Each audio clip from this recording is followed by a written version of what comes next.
রাষ্ট্রপতির পদত্যাগের সিদ্ধান্ত তার নিজস্ব এখতিয়ার, সরকারের কিছুই করার নেই বললেন স্বরাষ্ট্রমন্ত্রী।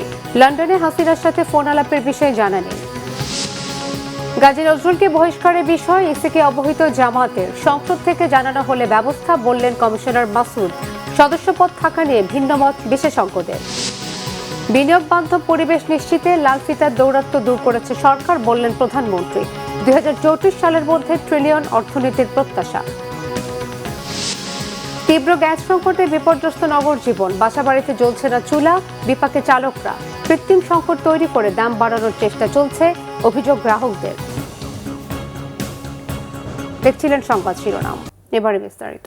রাষ্ট্রপতির পদত্যাগের গুঞ্জনকে গুঞ্জনে বলেছেন স্বরাষ্ট্রমন্ত্রী সালাউদ্দিন আহমদ। বলেন, বিদেশে চিকিৎসা নেওয়ার সময় শেখ হাসিনার সাথে রাষ্ট্রপতির ফোন আলাপের বিষয়ে তিনি কিছুই জানেন না। রাষ্ট্রপতি পদত্যাগ করতে চাইলে সংবিধান অনুযায়ী স্পিকারের কাছে পদত্যাগ দিতে হয়। পরবর্তী রাষ্ট্রপতি কে হবেন তা পরে দেখা যাবে বলেও জানানো হয় তিনি। সচিবালয়ে কক্সবাজারের উন্নয়ন নিয়ে বৈঠক শেষে এসব কথা জানান স্বরাষ্ট্রমন্ত্রী। রিপোর্ট সৈয়দ আব্দুল মুহিতের। রাষ্ট্রপতি মোহাম্মদ শাহাবুদ্দিনের পদত্যাগের গুঞ্জন নিয়ে রাজনৈতিক অঙ্গন থেকে সামাজিক যোগাযোগ মাধ্যমে চলছে নানা জল্পনা কল্পনা। গুঞ্জন থাকলেও কেউ এই বিষয়টি নিশ্চিত করতে পারেনি। বৃহস্পতিবার অর্থ মন্ত্রণালয়ে কক্সবাজারের উন্নয়ন নিয়ে বৈঠক শেষে স্বরাষ্ট্রমন্ত্রী সালাউদ্দিন আহমেদ জানান, এই মুহূর্তে তার কাছে রাষ্ট্রপতির পদত্যাগের কোনো তথ্য নেই। সরকারের কোনো পদক্ষেপ নাই এখানে, সেটা তো সরকারের পক্ষ থেকে তো আর কিছু বলা হচ্ছে না। আবার আপনারা পত্রিকায় দেখছেন যে গুঞ্জন শোনা যাচ্ছে ইত্যাদি, আমিও শুনছি। বিদেশে চিকিৎসাধীন অবস্থায় শেখ হাসিনার সাথে রাষ্ট্রপতির ফোন আলাপ হয়েছে কিনা এমন প্রশ্নের উত্তর দেন মন্ত্রী। উনি চিকিৎসাতে কিছুদিন আগে বিদেশে গিয়েছিলেন, তো চিকিৎসা তো নিতেই পারে অসুস্থ হলে।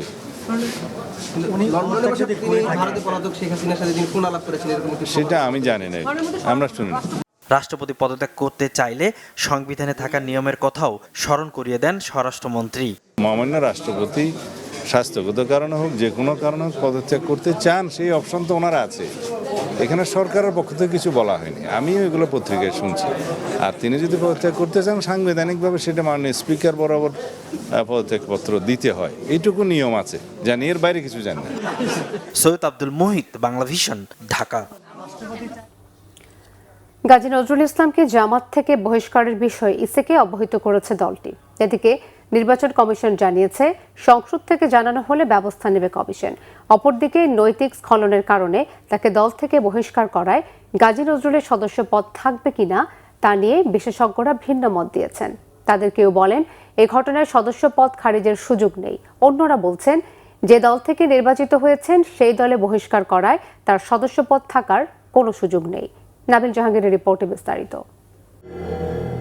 রাজধানীর একটি হোটেলে তরুণীর সাথে অন্তরঙ্গ মুহূর্তের ভিডিও ভাইরালের ঘটনায় আলোচনা সমালোচনায় জামাত ইসলামীর সাতক্ষীরা 4 আসনের সংসদ সদস্য গাজী নজরুল ইসলাম। নৈতিক স্খলনের দায়ে বুধবার নির্বাহী কমিটির বৈঠকে গাজী নজরুল ইসলামকে বহিষ্কার করেছে জামাত ইসলামী। এতে তার সংসদ সদস্য পদে বহাল থাকা নিয়েও প্রশ্ন উঠছে। বিশ্লেষকরা বলছেন, দল থেকে কাউকে বহিষ্কার করা হলে তার উপর ভিত্তি করে সংসদ সদস্য পদ বাতিলের সুযোগ নেই। জামাত কি করলো তার উপর নির্ভর করছে না মনে হয় এই সংসদের সদস্যপদ। সংসদের সদস্যপদ নির্ভর করছে এখন আপাতত দুইটা জিনিসের উপর। একটা হলো ফৌজদারি মামলা হলে এটার বিরুদ্ধে যদি ওই মেয়ে মামলা করেন বা তার কোনো অভিভাবক মামলা করেন সেক্ষেত্রে, অথবা স্পিকার যদি কমিটি অফ প্রিভিলেজের কাছে তার এই ঘটনাটা দেন এবং ইনভেস্টিগেশন হয়, সে প্রেক্ষিতে যদি এটা নির্বাচন কমিশনে যায় এবং নির্বাচন কমিশন হিয়ারিং করে সেই ব্যাপারে যদি সিদ্ধান্ত দেয়। দলের মনোনয়নে নির্বাচিত ব্যক্তি দল থেকে বহিষ্কৃত হলে তার সংসদ সদস্য পদও বাতিল হওয়া উচিত বলে মত সুপ্রিম কোর্টের সিনিয়র এই আইনজীবীর। আর্টিকেল 70-তে যেটা বলা আছে, সেখানে পার্টি তাকে তার সদস্যপদ যদি ক্যান্সেল করে তাহলে নমিনেশন, তার মেম্বারশিপ চলে যাবে, এই কথাটা বাংলায় সরাসরি লেখা নাই। আবার ওখানে ডিসকোয়ালিফিকেশন যেখানে আছে আর্টিকেল 66-এ, সেখানেও ডিসকোয়ালিফিকেশনের মধ্যে ওইটা বলা নাই, অন্য জিনিসগুলো বলা আছে। দিলওয়ার হোসেনের কেসে আদালত সর্বশেষ সিদ্ধান্ত দিয়েছেন, সেটা হলো it is to decide by the election commission. তবে আমার ব্যক্তিগত মত হলো যে এখানে যেহেতু জনগণের ভোটটা হয়েছে জামাতে ইসলামের পক্ষে, অতএব জামাতে ইসলাম যেহেতু তাকে বহিষ্কার করেছে, অতএব সেদিক থেকে ইলেকশন কমিশন তাকে তার সদস্যপদ বাতিল করতে পারে। সে যদি চ্যালেঞ্জ করতে চায় আদালতে যাবে, আদালত তখন সেটা বিচার বিশ্লেষণ করে একটা সিদ্ধান্ত দিবেন। এদিকে নির্বাচন কমিশন বলছে এ বিষয়ে জাতীয় সংসদের স্পিকার বা সংসদের পক্ষ থেকে সিদ্ধান্ত বা মতামত চাওয়া হলে প্রয়োজনীয় ব্যবস্থা নেবে কমিশন। এখানে আইনে বলা আছে দলের থেকে পদত্যাগ করা, এখন উনি পদত্যাগ করেন নাই, ওনাকে এক্সপেল করছে। তো এক্সপানশন পদত্যাগের মধ্যে আসে কিনা এটা একটা বিশ্লেষণের বিষয়, কন্ট্রোভার্সিয়াল একটা বিষয়। যদি এই ধরনের কিছু আমাদের কাছে আসে তাহলে তখন আমরা এটার উপর আমাদের নির্বাচন কমিশন তার সিদ্ধান্ত জানাবে। এ ধরনের ঘটনায় গাজী নজরুল ইসলামের সদস্যপদ বাতিলে জাতীয় সংসদে কোনো উদ্যোগ নেওয়া হয় কিনা সেটি এখন দেখার বিষয়। নাবিল জাহাঙ্গীর, বাংলা ভিশন, ঢাকা। প্রধানমন্ত্রী তারেক রহমান বলেছেন, বিএনপি সরকার চায় বিনিয়োগকারীরা বাংলাদেশে আসুক, নতুন উদ্যোগ নিক এবং ব্যবসা প্রসারিত করুক। দেশীয় উদ্যোক্তা হোক কিংবা বিদেশি বিনিয়োগকারী বাংলাদেশে মূলধন বিনিয়োগ করলে সরকারও তার সময়, প্রাতিষ্ঠানিক সহযোগিতা আর সময় উপযোগী নীতিমালার মাধ্যমে পাশে থাকবে। জানান, এটি আশ্বাস নয়, এটি সরকারের সুনির্দিষ্ট অঙ্গীকার। রিপোর্ট করছেন সিকান্দার রেমান। বাংলাদেশে কর্মসংস্থান ও সমৃদ্ধির জন্য বিদেশি বিনিয়োগ ত্বরান্বিত করার উদ্যোগের অংশ হিসেবে ফিকি এফডিআই কনফারেন্স হয়েছে ঢাকায়। Driving foreign investment for jobs and prosperity in Bangladesh শীর্ষক আন্তর্জাতিক এই সম্মেলন ও ইনভেস্টর্স এক্সপোতে যোগ দেন প্রধানমন্ত্রী তারেক রহমান। রাজধানীর বাংলাদেশ চীন মৈত্রী সম্মেলন কেন্দ্রে দিনব্যাপী এই আন্তর্জাতিক সম্মেলন ও এক্সপো অনুষ্ঠান শুরুর আগে প্রধানমন্ত্রী তারেক রহমান ইনভেস্টর এক্সপো পরিদর্শন করেন এবং অংশগ্রহণকারী প্রতিষ্ঠানগুলোর প্রতিনিধিদের সঙ্গে মত বিনিময় করেন। ব্যবসায় সফলতার জন্য সরকারের ব্যবসায়ী নীতিও গুরুত্বপূর্ণ বলে জানান প্রধানমন্ত্রী তারেক রহমান। তিনি বলেন, বাংলাদেশে অনেক চ্যালেঞ্জ আছে, একই সঙ্গে আছে সামর্থ্য। The new forward-looking BNP government wants your companies to invest and expand in Bangladesh. Whether you are a local entrepreneur or a foreign investor. When you invest in Bangladesh, our government will invest in you through our time, support and policies. This is a commitment we will try our best to keep, inshallah. প্রধানমন্ত্রী জানান, সরকারের মূল লক্ষ্য হলো একটি সুনির্দিষ্ট নিয়ম ভিত্তিক বিশ্ব অর্থনীতির সাথে যুক্ত এবং বেসরকারি খাতের গতিশীলতায় পরিচালিত অর্থনীতি গড়ে তোলা। Their message was clear. Bangladesh needs stronger legal protection for investment, modern regulatory framework, simpler tax system, easier profit repatriation, deeper capital market and better infrastructure, of course. ঢাকার এই আন্তর্জাতিক সম্মেলনে নিয়ন্ত্রক সংস্থার প্রতিনিধি, কূটনীতিক, উন্নয়ন সহযোগী, বহুজাতিক কোম্পানির নির্বাহী কর্মকর্তা, বিনিয়োগকারী ও ব্যবসায়িক নেতারা উপস্থিত ছিলেন। সিকান্দার রেমান, বাংলা ভিশন, ঢাকা। প্রধানমন্ত্রীর সভাপতিত্বে মন্ত্রী পরিষদের বৈঠক অনুষ্ঠিত হয়েছে। বৃহস্পতিবার বিকেলে সচিবালয়ে মন্ত্রী পরিষদ সভাকক্ষে এই বৈঠক অনুষ্ঠিত হয়। মন্ত্রী পরিষদের সভায় অন্যান্য বিষয়ের পাশাপাশি বগুড়া উন্নয়ন কর্তৃপক্ষ আইন 2026-এর খসড়ার নীতিগত ও চূড়ান্ত অনুমোদন দেওয়া হয়। বৈঠকে স্থানীয় সরকার মন্ত্রী মির্জা ফখরুল ইসলাম আলমগীর, স্বরাষ্ট্রমন্ত্রী সালাউদ্দিন আহমেদ সহ বিভিন্ন মন্ত্রণালয়ের মন্ত্রী ও প্রতিমন্ত্রীরা উপস্থিত ছিলেন। প্রধানমন্ত্রীর মুখ্য সচিব ও মন্ত্রী পরিষদ সচিবও বৈঠকে উপস্থিত ছিলেন।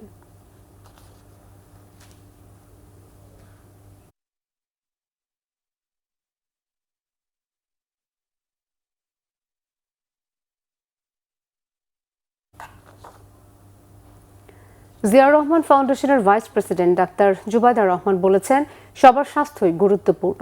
অসুস্থ মানুষকে সুস্থ করার মধ্যেই চিকিৎসকদের জীবনের সার্থকতা ও সফলতা। যদিও দেশে চিকিৎসা এখনও দারিদ্র্যের অন্যতম কারণ। হলি ফ্যামিলি রেড ক্রিসেন্ট মেডিকেল কলেজের বার্ষিক সাংস্কৃতিক অনুষ্ঠান ও শিক্ষাক্ষেত্রে সম্মাননা প্রদান অনুষ্ঠানে তিনি এসব কথা বলেন।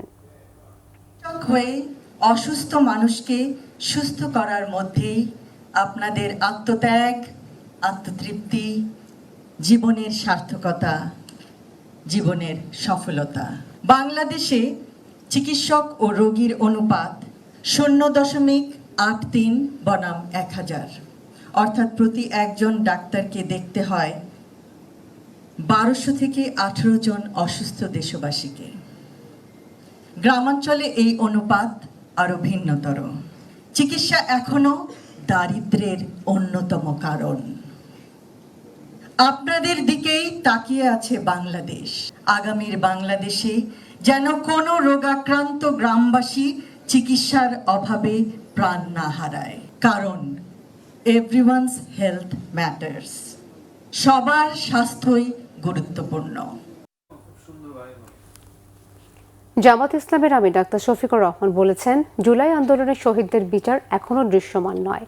যারা ক্ষমতায় টিকে থাকতে শত শত মানুষকে শহীদ করেছে, তাদের বিচারের মাধ্যমে জুলাই আন্দোলনের প্রতি কৃতজ্ঞতা প্রকাশ করতে সরকারের প্রতি দাবি জানিয়েছেন তিনি।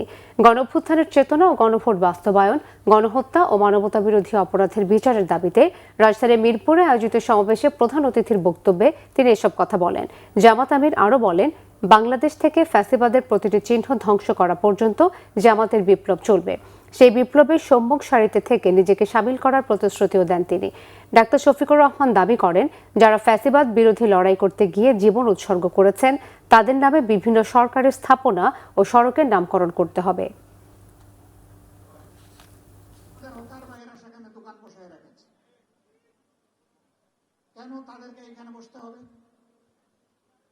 জুলাই এসেছিল এই জন্য এই দেশের জনগণকে কোন হত্যা, দর্শন এবং আয়নাগর থেকে মুক্তি দেওয়ার জন্য। অনেকের কণ্ঠে হতাশার সুর, কিছুই হবে না, ওরা 41 সালের কথা বলেছে, ওই পর্যন্ত মেরে কুটে ওরা থাকবে, আমাদেরকে দীর্ঘমেয়াদী পরিকল্পনা নিতে হবে। সবাই হতাশ। আমি বলেছিলাম, লা তাকনাতু মির রাহমাতিল্লাহ, আল্লাহ তাআলার রহমত থেকে হতাশ হওয়ার কোনো কারণ নেই। আশাবাদী হন, শক্তিশালী হন। নেতারা জেগে থাকলে জনগণও জেগে থাকবে ইনশাআল্লাহ। আপনারা হতাশ হলে জনগণ ভয় পেয়ে ঘরে ঢুকে যাবে। আমরা তখন জানতাম না জুলাই এদেশের মানুষের মুক্তির পয়গাম নিয়ে আসছে, এটা আমরা জানতাম না। 24 জুলাই গণঅভ্যুত্থান চলাকালে ফেনীতে সংগঠিত মানবতাবিরোধী অপরাধের একটি মামলায় শহীদ রাষ্ট্রপতি জিয়াউর রহমান হত্যা মামলার আসামি মেজর মোজাফফর হোসেনকে গ্রেফতার দেখিয়েছেন আন্তর্জাতিক অপরাধ ট্রাইব্যুনাল। একই সঙ্গে দুদিনের জিজ্ঞাসাবাদের অনুমতি দেওয়া হয়েছে। এদিকে জুলাই গণহত্যার সুষ্ঠু তদন্ত ও দ্রুত বিচার নিষ্পত্তির দাবিতে চিফ প্রসিকিউটরের কাছে স্মারকলিপি জমা দিয়েছে 11 দলীয় ঐক্য। মেজবার রহমানের রিপোর্ট। শহীদ রাষ্ট্রপতি জিয়াউর রহমান হত্যাকাণ্ডে অভিযুক্ত হয়ে দীর্ঘ 45 বছর পলাতক থাকার পর গত 15 জুলাই গ্রেপ্তার করা হয় সাবেক সেনা কর্মকর্তা মোজাফফর হোসেনকে। বৃহস্পতিবার তাকে ট্রাইব্যুনালে হাজির করা হলে মানবতা বিরোধী অপরাধ সংশ্লিষ্টতায় গ্রেপ্তার দেখিয়ে সাবেক এই সেনা কর্মকর্তাকে কারাগারে পাঠানোর নির্দেশ দেয় আন্তর্জাতিক অপরাধ ট্রাইব্যুনাল 2। সেই সাথে 2 দিন জিজ্ঞাসাবাদের অনুমতি দেন tribunal. Chief prosecutor Aminul Islam জানান, অবসরপ্রাপ্ত লেফটেন্যান্ট জেনারেল মাসুদউদ্দিন চৌধুরীর সঙ্গে মোজাফফর হোসেনের নিয়মিত যোগাযোগ ছিল। এমনকি জুলাই হত্যাকাণ্ডের অনেক পরিকল্পনা বাস্তবায়নের সঙ্গেও জড়িত ছিলেন মোজাফফর। গত জুলাই আন্দোলনে যখন মানবতা বিরোধী অপরাধ সংগঠিত হচ্ছিল, সেই সময় মাসুদউদ্দিন চৌধুরী এবং সেই মুজাফফরের মধ্যে অনেকবার কথোপকথন হয়েছে এবং আমরা তথ্য পাচ্ছি যে তিনি এই ফ্যাসিস্ট সরকারের আমলে বহুবার আমাদের পার্শ্ববর্তী দেশে উনি যাতায়াত করেছেন। বাংলাদেশে এসে তিনি আত্মগোপনে থেকে এই মানবতা বিরোধী অপরাধে মাসুদউদ্দিন চৌধুরী সহ সরকারের সাথে তার একটা সংশ্লিষ্টতা ছিল। এদিকে জুলাই হত্যাকাণ্ডের সুষ্ঠু তদন্ত দ্রুত বিচার নিশ্চিতের দাবিতে মানববন্ধন শেষে চিফ প্রসিকিউটরের কাছে স্মারকলিপি জমা দিয়েছে 11 দলীয় ঐক্য। এ সময় 1 বছরের মধ্যে জুলাই হত্যাকাণ্ডের সকল মামলার তদন্ত ও বিচার শেষ হবে বলে আশা ব্যক্ত করেন চিফ প্রসিকিউটর। জুলাই আন্দোলনের শহীদদের বা ওই মামলাগুলোকে আমরা প্রাধান্য দিয়ে আমরা তদন্ত কাজ শেষ করার চেষ্টা করছি। আমার আশাবাদটা আমি ব্যক্ত করেছি যে আগামী 1 বছরের মধ্যে আমরা চেষ্টা করছি যে যাতে জুলাই সম্পর্কিত যে মানবতা বিরোধী অপরাধগুলো হয়েছে সেটা আমরা যে কোনো মূল্যে আমরা ইনভেস্টিগেশন শেষ করব এবং বিচারের সম্মুখীন আমরা করব। চিফ প্রসিকিউটর জানান, আগামী 27 জুলাই মতিঝিল শাপলা চত্বর হত্যাকাণ্ড মামলার আনুষ্ঠানিক অভিযোগ ট্রাইব্যুনালে দাখিল করবে প্রসিকিউশন। এখানে ফেরত যাবেন।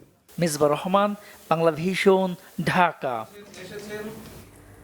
গ্যাস সংকটে স্থবির হয়ে পড়েছে নগর জীবন। বাসাবাড়িতে চুলা জ্বলছে না, বিকল্প হিসেবে ব্যবহার করা হচ্ছে সিলিন্ডার ও লাকড়ির চুলা। একই সঙ্গে সিএনজি স্টেশনগুলোতে গ্যাসের অভাবে বিপাকে চালকরা। তাদের অভিযোগ, কৃত্রিম সংকট তৈরি করে দাম বাড়ানোর চেষ্টা চলছে। তবে সংশ্লিষ্টদের দাবি, সরবরাহ কম থাকায় এই পরিস্থিতির সৃষ্টি হয়েছে। ইনামুল হাবিবের ক্যামেরায় ওমর ফারুকের রিপোর্ট। নগর জীবনের ব্যস্ত ছন্দে যেন হঠাৎ নেমে এসেছে অদৃশ্য এক স্থবিরতা। যে গ্যাসে জ্বলত সংসারের চুলা, যে গ্যাসে চলত হাজারো মানুষের জীবিকার চাকা, সে গ্যাসের সংকট কেড়ে নিচ্ছে স্বাভাবিক জীবনের নিশ্চয়তা। সংকটের আগুন ছড়িয়ে পড়েছে ঘরের রান্নাঘরেও। রাজধানীর বাসাবাড়িতেও নেই গ্যাসের দেখা। কেউ কেউ বাধ্য হয়েই ফ্ল্যাট বাসাতেই বেছে নিচ্ছেন লাকড়ির চূড়া কিংবা সিলিন্ডার গ্যাস। পরিবারের সদস্যদের খাবার নিয়ে দুশ্চিন্তায় সময় কাটছে গৃহিণীদের। একটা জ্বলাই নিবেলাম, এই দেখেন তাও নাই, দেখছেন কোনো গ্যাসই নাই। মানে এত পরিস্থিতিতে আমরা বসবাস করতেছি যে যেরকম পানি উঠে সেরকম গ্যাস নেওয়া, কারেন্ট নেওয়া, মানে সব দিক দিয়ে আমরা একটা যন্ত্রণা আছি। তো আমাদের সিলিন্ডার কিনতে হতেছে, সিলিন্ডারের যে ইউজ পরিমাণ খরচ, আসলে আমরা সেটা মানে ছেলে মেয়েদের খরচ করে পাচ্ছি না। আমরা খুবই সংকটের মধ্যে আছি। হোটেলেও খাবার বন্ধ হয়ে যায় নাই, তাহলে আমরা কিনা খাই মরবো। আর মুড়ি চিরা কতদিন খাওয়া যাবে, আর রুটি কতদিন খাওয়া যাবে? তখন আমাদের গ্রামে যাইতে বাসা ছেড়া। গাড়ির চাকা থেমে গেলেও থেমে নেই জীবনের হিসাব। আয়না থাকলেও মালিকের জমা ঠিকই দিতে হচ্ছে। হাতে টাকা নেই, অথচ অপেক্ষা করছে বাজারের ব্যাগ, সন্তানের স্কুলের খরচ, পরিবারের প্রয়োজন। গ্যাস না নিয়ে যায় যদি গ্যারেজে যায় তাহলে জমা দেওয়া লাগে 1130 টাকা, 1150 টাকা। 2 দিন ধরে কোনো বেতন পাই না, বাসায় কোনো বাজার নাই, খুব কষ্ট আছি। বউ বাচ্চা মা বাবা আছে, আমরা তাদেরকে যে কিছু ফ্যামিলির ভিতরে রুজি রোজগার করে দিব তাও পারতেছি না। চালকদের অভিযোগ, কৃত্রিম সংকট তৈরি করে দাম বাড়ানোর চেষ্টা করা হচ্ছে। তবে পাম্প সংশ্লিষ্টদের দাবি, সরবরাহ লাইনে পর্যাপ্ত গ্যাস না থাকায় এমন পরিস্থিতি তৈরি হয়েছে। এখন গ্যাস পাই না, কে লেগে কারণটা কি? এখন গ্যাস গেল কোথায়? দীর্ঘ 17 বছর আগেও তো গ্যাস আসছিল। 50 টাকা, 80 টাকা, 70 টাকা, 100 টাকা গ্যাস ঢুকার গ্যাস নেই। এরকম সিন্ডিকেট তৈরি হয়েছে গ্যাস পাম্পে। পাম্পওয়ালারা বলছে ভাই লাইনে গ্যাস নেই, গ্যাস দেওয়া যাবে না। 90% গ্যাস পাম্পই বন্ধ। সরবরাহ নাই বলতে গেলেই চলে, একেবারে নাই। রাত্রি গ্যাস থাকে না, সারা রাত্র লাইন আর লাইন। গ্যাস সংকট এখন শুধু জ্বালানি সংকট নয়, এটি মানুষের জীবন জীবিকার সংকট। চাকার গতি থেমে যাচ্ছে, নিভে যাচ্ছে চুলার আগুন, বাড়ছে অতিরিক্ত খরচ আর অনিশ্চয়তা। দ্রুত গ্যাস সরবরাহ স্বাভাবিক করা না গেলে এই সংকট আরও ভয়াবহ রূপ নেবে বলে আশঙ্কা করছেন ভুক্তভোগীরা। ওমর ফারুক, বাংলা ভিশন, ঢাকা। মুক্তিযুদ্ধ বিষয়ক প্রতিমন্ত্রী ইশরাক হোসেন বলেছেন, জুলাই গণ অভ্যুত্থান সফল করার পেছনে টার্নিং পয়েন্ট হিসেবে কাজ করেছিল বেসরকারি বিশ্ববিদ্যালয়ের শিক্ষার্থীরা। রাজধানীর উত্তরায় জুলাই গণঅভ্যুত্থানে বেসরকারি বিশ্ববিদ্যালয়ের শিক্ষার্থীদের অবদান এবং নিহত আহতদের স্মরণে আয়োজিত এক স্মরণ সভায় তিনি এসব কথা বলেন। বৃহস্পতিবার অতীশ দীপঙ্কর বিজ্ঞান ও প্রযুক্তি বিশ্ববিদ্যালয়ের শাখা ছাত্রদল এই অনুষ্ঠানের আয়োজন করে। স্মরণ সভায় ছাত্রদলের কেন্দ্রীয় সভাপতি রাকিবুল ইসলাম রাকিব সহ জুলাই যোদ্ধা ও বিশ্ববিদ্যালয়টির শিক্ষার্থীরা উপস্থিত ছিলেন। প্রতিমন্ত্রী বলেন, সরকারি চাকরির তাড়না না থাকলেও কেবল বিবেকের তাড়নাতে জুলাই এগিয়ে এসেছিল বেসরকারি বিশ্ববিদ্যালয়ের শিক্ষার্থীরা। প্রতিমন্ত্রী আরও বলেন, বেসরকারি বিশ্ববিদ্যালয়ের শিক্ষার্থীদের এই সাহসী ভূমিকা প্রমাণ করে বাংলাদেশ একটি সাহসী জাতি, যারা মুক্তিযুদ্ধের মধ্য দিয়ে অর্জন করেছিল স্বাধীন ও সার্বভৌম দেশের মর্যাদা। কারো তাবেদার হিসেবে নয়, বরং আত্মমর্যাদাশীল বাংলাদেশ হিসেবে আগামী দিনে দেশ এগিয়ে যাবে, এমন প্রত্যাশার কথাও জানান প্রতিমন্ত্রী ইশরাক হোসেন। জুলাই অভ্যুত্থানে প্রাইভেট ইউনিভার্সিটি যারা স্টুডেন্টরা ছিলেন, ছাত্রছাত্রী আপনারা ছিলেন, আপনাদের ভূমিকা ঐতিহাসিক একটা টার্নিং পয়েন্ট ছিল এই আন্দোলনকে সফল করার ক্ষেত্রে, সফল করার লক্ষ্যে। আপনারা যারা প্রাইভেট ইউনিভার্সিটির ছাত্রছাত্রী, আপনারা তো সাধারণত বিসিএসও দেন না, বা আপনাদের সরকারি চাকরির জন্যও আপনাদের কোনো তাড়না থাকে না। আপনারা কেবলমাত্র একজন মানুষ হিসাবে যখন এই অত্যাচার, নির্যাতন, জুলুমের আপনারা দেখতে পেয়েছেন, তখন আপনারা নিজ তাগিদে রাজপথে নেমে এসেছেন। দীর্ঘ 1.5 দশকের জেগে বসা ফ্যাসিবাদী স্বৈরাচারী খুনি হাসিনার সরকারকে 36 দিনে পালিয়ে যেতে বাধ্য করে। ভারতের শিক্ষার্থীদের আন্দোলন প্রসঙ্গ। ভারতে বিক্ষুব্ধ শিক্ষার্থীরা দিল্লির যন্তর মন্তরে আন্দোলন বহাল রেখে কলকাতায় মিছিলের প্রস্তুতি নিচ্ছে ককরোচ জনতা পার্টি সিজেপি। টানা দ্বিতীয় দিনের মতো পার্লামেন্টের বাইরে প্রতিবাদ কর্মসূচি পালন করেছে কংগ্রেস সহ বিরোধী দলের নেতারা। প্রশ্নপত্র ফাঁসের বিচার করতে দ্রুত বিচার আদালত গঠনের আশ্বাস দিয়েছেন প্রধানমন্ত্রী নরেন্দ্র মোদী। বিস্তারিত মেহরাব হোসেন খানের ডেস্ক রিপোর্টে। দৃশ্যটি অনেকের কাছে খুব চেনা মনে হতে পারে, যেন বাংলাদেশের জুলাই বিপ্লবের সময় সহযোদ্ধাকে ছাড়িয়ে নেয়ার আলোচিত ঘটনার পুনরাবৃত্তি। অবশ্য সময়ের পরিক্রমায় এবার মাস ঠিক থাকলেও পাল্টে গেছে স্থান, কাল, পাত্র। ভারতের মুম্বাইয়ের রাজপথে ককরোচ জনতা পার্টি সিজেপির আন্দোলনে এই কাণ্ডে আলোড়ন ফেলেছেন রিয়া আহির, যিনি পেশায় একজন মডেল, অভিনেত্রী এবং উদ্যোক্তা।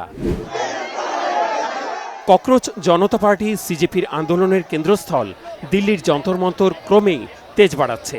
বাড়ছে অংশগ্রহণকারীর সংখ্যা, বুধবারের তুলনায় ভিড় বেড়েছে ঐতিহাসিক ওই ময়দান আর আশপাশের এলাকায়। এতে যান চলাচল বন্ধ করে রাস্তায় ব্যারিকেড তুলে সতর্ক অবস্থান নিয়েছে পুলিশ। বিচ্ছিন্ন সহিংসতার অভিযোগও উঠেছে এই গণজমায়েতের বিরুদ্ধে। অবশ্যই জোরদার উত্তরও দিয়েছেন সিজেপির প্রধান অভিজিৎ দীপক।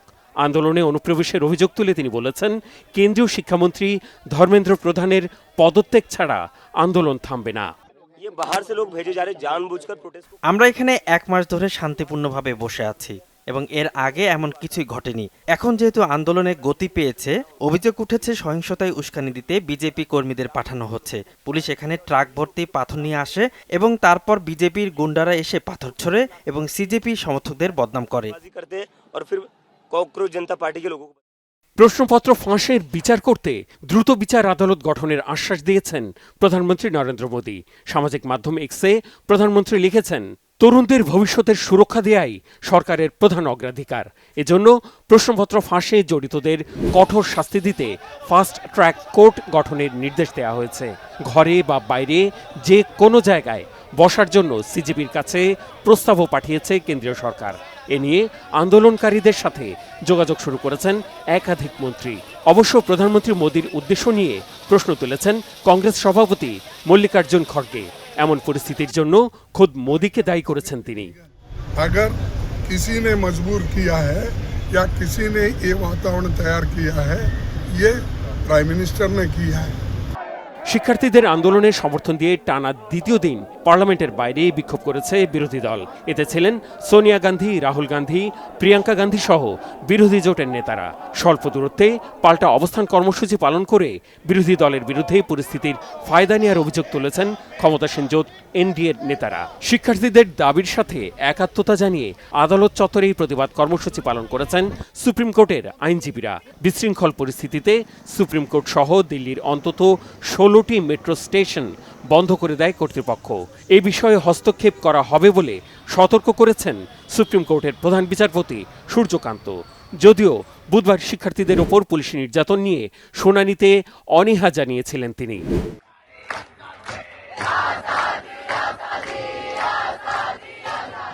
এদিকে শুক্রবার কলকাতার কলেজ স্ট্রিট থেকে একটি শান্তিপূর্ণ মিছিলের অনুমতি চেয়ে ইমেইলে প্রাপ্তি স্বীকার করেছে পুলিশ, যেখানে স্থানীয় সময় বিকাল 4টায় সর্বোচ্চ 1500 মানুষ নিয়ে মিছিলের অনুমতি চাওয়া হয়েছে। যদিও ভিন্ন ভিন্ন নামে একাধিক ব্যক্তির কাছ থেকে ইমেল পাওয়া গেছে বলে জানিয়েছে কলকাতা পুলিশ। এর জেরে বাড়তি সতর্কতামূলক ব্যবস্থা নিয়েছে আইন শৃঙ্খলা বাহিনী। Mehrab Hussain Khan, Bangla vision, news desk. আগামী 12-13 সেপ্টেম্বর ভারতের দিল্লিতে অনুষ্ঠিতব্য ব্রিক্স শীর্ষ সম্মেলনে অতিথি হিসেবে অংশ নিতে প্রধানমন্ত্রী তারেক রহমানকে আমন্ত্রণ জানিয়েছে ভারত। আজ পররাষ্ট্র মন্ত্রণালয়ের সাংবাদিকদের এই তথ্য নিশ্চিত করেছেন পররাষ্ট্র প্রতিমন্ত্রী শামা ওবায়েদ। এদিকে সম্প্রতি বিদেশ সফরের সময় রাষ্ট্রপতি মোহাম্মদ শাহাবুদ্দিন টেলিফোনে ক্ষমতাচ্যুত প্রধানমন্ত্রী শেখ হাসিনার সঙ্গে কথা বলেছেন। গণমাধ্যমে প্রকাশিত এমন খবর সম্পর্কে জানতে চাইলে প্রতিমন্ত্রী বলেন, এ বিষয়ে পররাষ্ট্র মন্ত্রণালয়ের কাছে এখনো কোনো তথ্য নেই। বাংলাদেশ একটি গণতান্ত্রিক রাষ্ট্র হিসেবে, গণতান্ত্রিক সরকার হিসেবে আমরা আমাদের এই রিজনে স্টেবিলিটি, স্থিতিশীলতা এবং শান্তি বজায় থাকুক, সেটাই আমরা আমাদের অবস্থান এবং আমরা সেটা চাই। একটি গণতান্ত্রিক সরকার হিসেবে, গণতান্ত্রিক রাষ্ট্র হিসেবে আমরা আশা করব যে ভারত আরেকটি বিশ্বের বৃহত্তম একটি গণতন্ত্র, সেই গণতান্ত্রিক সরকার হিসেবে তারা তাদের জনগণের অবস্থান দেখবে এবং সমস্যা সমাধানের দিকে দ্রুত গতিতে আগাবে, সেটা আমরা আশা করি। মাস্টার প্ল্যানের মাধ্যমে কক্সবাজারকে আন্তর্জাতিক ও রিজিওনাল হাব হিসেবে গড়ে তুলতে চায় সরকার। আর 2034-এর মধ্যে ট্রিলিয়ন ডলারের অর্থনীতিতে কক্সবাজার বড় ধরনের অবদান রাখবে এমন আশা করছেন অর্থমন্ত্রী আমির খসরু মাহমুদ চৌধুরী। কক্সবাজারের উন্নয়ন নিয়ে অর্থ মন্ত্রণালয়ে উচ্চ পর্যায়ের বৈঠক শেষে তিনি জানান, কক্সবাজারকে পর্যটনের হাব হিসেবে গড়তে আন্তর্জাতিক বিমানবন্দর চালু, চট্টগ্রাম থেকে 6 লেন রাস্তা সহ বিভিন্ন পদক্ষেপ নেওয়া হচ্ছে। এই লক্ষ্যে 2026 সালের মধ্যে মাস্টার প্ল্যান চূড়ান্ত হবে বলে জানান স্বরাষ্ট্রমন্ত্রী সালাউদ্দিন আহমদ। তিনি জানান, কক্সবাজারের সমন্বিত উন্নয়ন পরিকল্পনা বাস্তবায়নের জন্য অর্থমন্ত্রীর সভাপতিত্বে কমিটি হয়েছে। কক্সবাজারকে সিটি কর্পোরেশনে উন্নীত করা হতে পারে বলেও জানান স্বরাষ্ট্রমন্ত্রী। ওভারঅল কক্সবাজারের মাস্টার প্ল্যানের মাধ্যমে এটাকে সার্বিকভাবে আমরা কিভাবে এটাকে আন্তর্জাতিক এবং রিজিওনাল হাব হিসাবে করতে পারি, এই বিষয়গুলো আলোচনা হয়েছে। আমরা যে টার্গেট করেছি, কক্সবাজার হচ্ছে তার মধ্যে অন্যতম একটি গ্রোথ হাব, আপনার গ্রোথ সেন্টার হিসাবে কন্ট্রিবিউট করবে $1 ট্রিলিয়ন ইকোনমিতে। অচিরেই আশুলিয়া থেকে সদরঘাট পর্যন্ত বৃত্তাকার নৌপথে ইলেকট্রিক বোট চালু করতে চায় সরকার। আজ ট্রাফিক ম্যানেজমেন্ট কমিটির সভায় এই সিদ্ধান্ত হয়েছে। ঢাকা পরিবহন সমন্বয় কর্তৃপক্ষের 38তম সভায় উঠে আসে ঢাকার ভেতরের মহাখালী, গাবতলী, সায়দাবাদ, যাত্রাবাড়ী আন্তজেলা বাস টার্মিনাল স্থানান্তর, সিগন্যাল ব্যবস্থাপনা ও অটোরিকশা বন্ধের পদক্ষেপ। ঢাকা পরিবহন সমন্বয় কর্তৃপক্ষের নির্বাহী পরিচালক মশিউর রহমানের সভাপতিত্বে অনুষ্ঠিত সভায় বক্তারা জানান, বাস টার্মিনাল স্থানান্তর প্রক্রিয়া এরই মধ্যে শুরু হয়েছে। পুরো রাজধানীর সিগন্যাল ব্যবস্থা AI পদ্ধতিতে চালু করা হবে। এ সময় ঢাকার রাস্তায় ব্যাটারি চালিত অটোরিকশা নিয়ন্ত্রণে একটি সমন্বিত পরিকল্পনা নেওয়া হয়েছে বলেও জানানো হয়।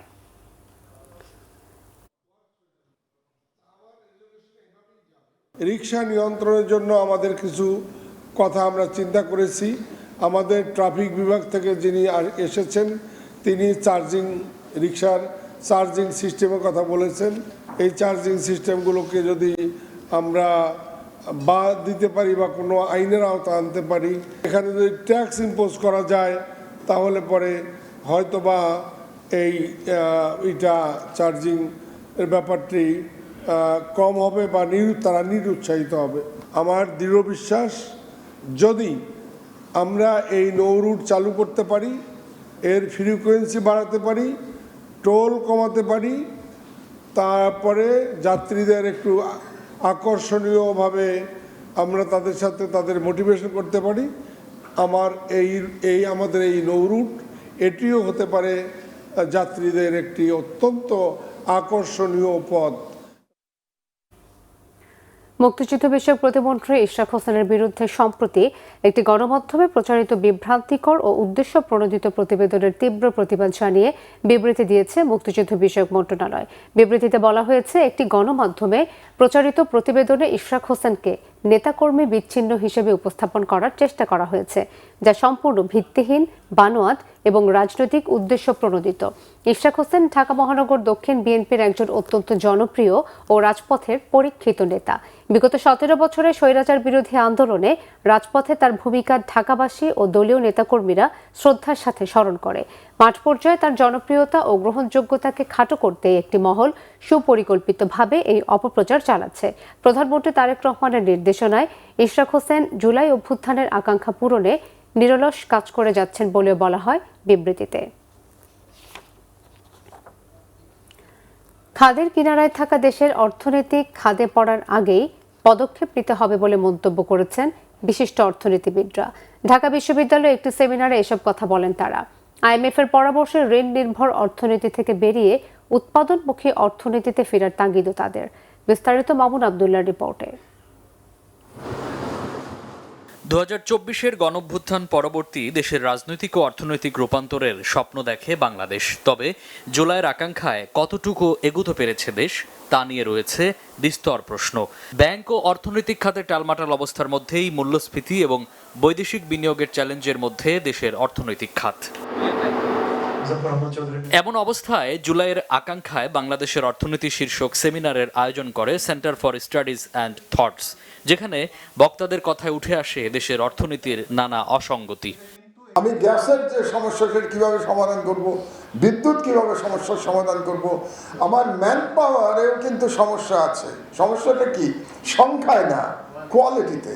শিক্ষা, দক্ষতা, প্রযুক্তি, গবেষণা এবং শিল্পের চাহিদার মধ্যে কার্যকর সংযোগ গড়ে উঠে নাই।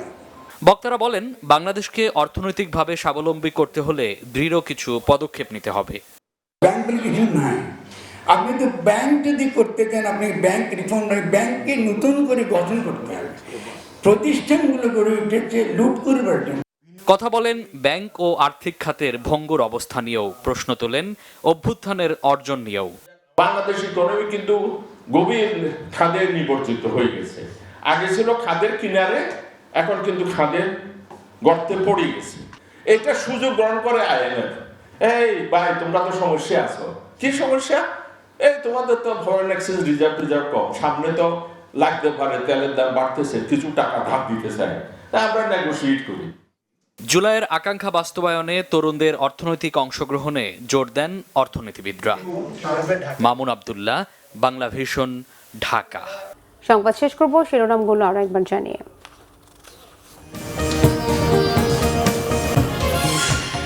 রাষ্ট্রপতির পদত্যাগের সিদ্ধান্ত তার নিজস্ব এখতিয়ার, সরকারের কিছুই করার নেই বললেন স্বরাষ্ট্রমন্ত্রী। লন্ডনে হাসিনার সাথে ফোন আলাপের বিষয়ে জানাননি। গাজী নজরুলকে বহিষ্কারের বিষয়ে ইসিকে অবহিত জামাতের, সংসদ থেকে জানানো হলে ব্যবস্থা বললেন কমিশনার মাসুদ। সদস্যপদ থাকা নিয়ে ভিন্নমত বিশেষজ্ঞদের। বিনিয়োগ বান্ধব পরিবেশ নিশ্চিতে লাল ফিতার দৌরাত্ম্য দূর করেছে সরকার বললেন প্রধানমন্ত্রী। 2034 সালের মধ্যে ট্রিলিয়ন অর্থনীতির প্রত্যাশা। তীব্র গ্যাস সংকটে বিপর্যস্ত নগর জীবন, বাসাবাড়িতে জ্বলছে না চুলা। বিপাকে চালকরা, কৃত্রিম সংকট তৈরি করে দাম বাড়ানোর চেষ্টা চলছে, অভিযোগ গ্রাহকদের। এই ছিল এখনকার মতো। পরের সংবাদটা 10:30, এর আগে 9টায় রয়েছে নিউজ 20, দেখার আমন্ত্রণ রইল।